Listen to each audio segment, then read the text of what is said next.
আমরা বর্তমানে গাংনী ধানসিঁড়ি সেই পপুলার রেস্টুরেন্টে অবস্থান করছি।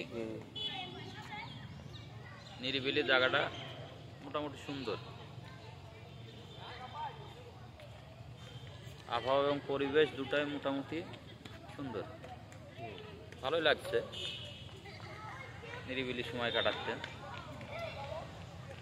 আপনারা যারা নিরিবিলি সময় কাটাতে চান চলে আসেন। জায়গাটা মোটামুটি খারাপ না, ভালো সুন্দর জায়গা একটা। স্পেস ছোট, তারপরও সুন্দর। আপনারা সবাই আসেন বেড়াতে।